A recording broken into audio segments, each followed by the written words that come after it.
Hello guys, good evening. Kamusta kayo dyan mga kapasive? Ano na ba ngayon? Gabi na. Sunday, gabi na. Tatapos lang mag-dinner ng mga anak ko. ano lang ang kinain nila. Nagluto kami naggisa lang ako ng ground beef. Tapos nag-ganun lang sila, tacos. So yun. Ako kanina may natirang Jollibee, yun yung ating kinain. Kasi hindi ako nag-lunch pag uwi namin galing church, diretso kain na ako kapag nagutom na ako eh. Guys, income reveal nga pala tayo ngayong week na to. Pasensya na kayo, late ko na usually Friday or Saturday income reveal na tayo eh. Pero ngayon, Sunday, income reveal tayo kasi bukas wala naman pasok kasi holiday dito sa Canada. Yes! Yun, ayos. Kamusta nga pala yung Valentine's nyo kami? Hindi nga ako nakabili ng bulaklak. Hindi man lang ako nakabili ng regalo kahit ano. Order lang ako ng pagkain sa restaurant. Tapos yun na yun. Kasi may overtime din si Mrs. Kaya hindi kami nakapag-celebrate. Pero alam naman nila mahal ko sila no matter what. Guys, ano ba pang pinagagawa nyo sa buhay kapag bored kayo at wala kayong magawa? Kasi parang hindi din ako, parang wala akong maisip na ito lang, yung paggagawa ng content. Pero aside dito, yun, nood lang ako ng TV, YouTube. Tapos minsan Netflix. Minsan tinatamad na rin ang mag-Netflix eh. Gusto ko na lang i-cut yung Netflix namin para makatipid. Magkano rin eh. Mag-i-increase ang Netflix ngayon. $2 din yata i-increase niya per month. So, hindi naman namin masyadong i-utilize. More on YouTube kami eh. Tapos meron naman akong Amazon Prime. So, I don't know kung kakancelin namin. Ano bang nangyari ngayon? Sunday. Yun lang, church lang kami. Ang lamig ngayon, sobra. So, yung mga nagpaplano na pumunta dito sa Canada, make sure ready kayo for this kind of weather kasi hindi biro ang lamig dito sa area namin. Lalo dito sa area namin, dito sa Winnipeg. Talagang napakalamig dito guys. And 2 weeks ago yata yun. Nasa around -46 yata yung wind chill. O napakalamig. And ngayon nasa around -20 something yata ang wind chill or around there. So yun nga, pagka nagpaplano kayong pumunta dito, i-ready nyo yung sarili nyo sa weather, i-ready nyo yung sarili nyo sa buhay dito kasi kung magsisimula ka pa lang, I'm telling you this, hindi siya madali.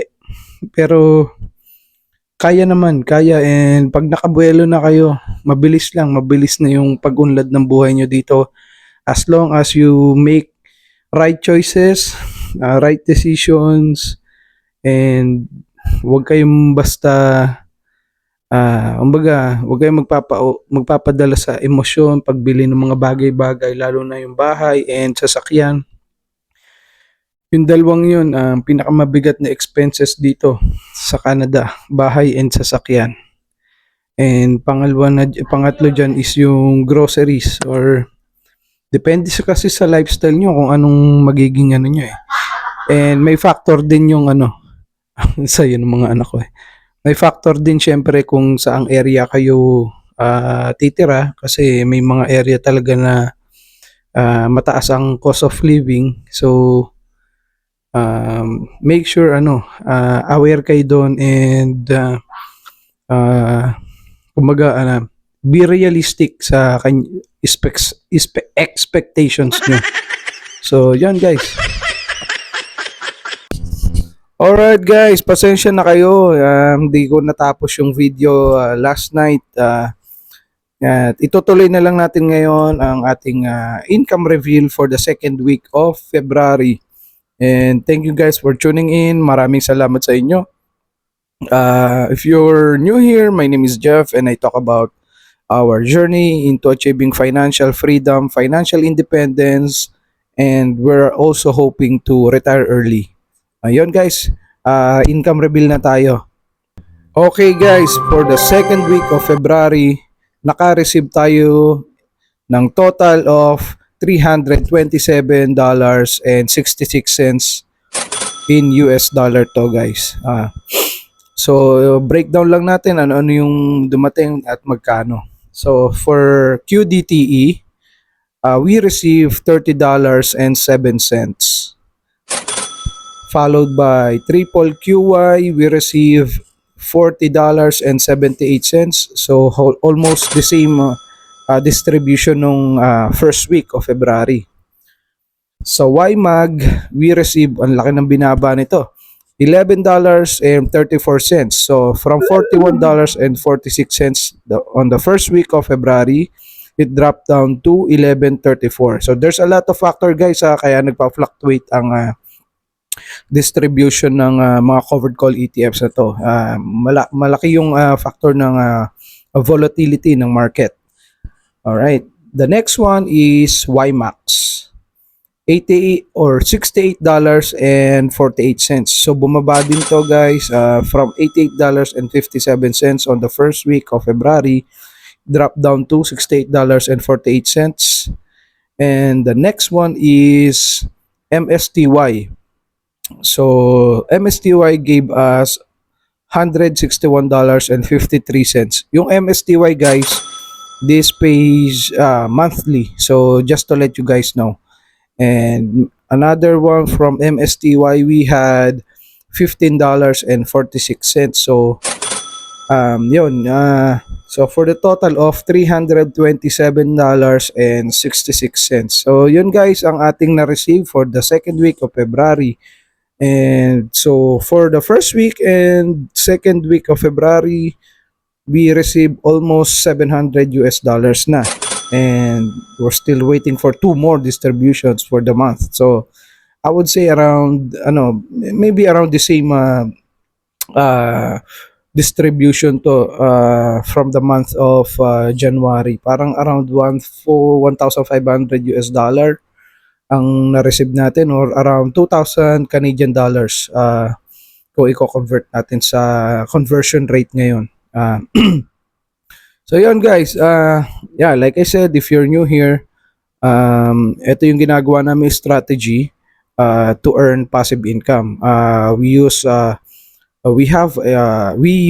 covered call ETFs inside our tax-free savings account. So doon kami nag-invest primarily sa mga high yield covered call ETFs for it to generate passive income for us. And if kung bago ka lang, hindi ko pa yata na-explain to, the logic behind and the mindset behind or the reason behind this type of investment. This is not, I'm not saying this is the best investment guys. Maraming different style of investments that you can try or you can do research about. But for me, for my own personal goal, ang gusto ko kasi is magkaroon ng isang passive income portfolio, passive income generating asset that we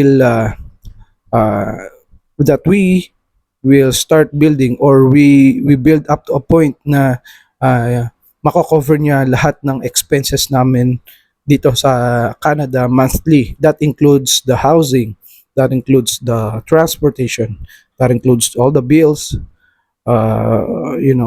groceries, ultimo yung insurance and all that. Basta lahat ng expenses namin plus yung buffer na tinatawag ko, which is like let's say ang monthly expenses namin is around for example, let's say around $6,000. Ang gusto kong ma-build na passive income portfolio that on average it should generate around $10,000 to $15,000. So yun yung if we have a $6,000 expenses. So yun guys, Yun yung logic behind and reason behind.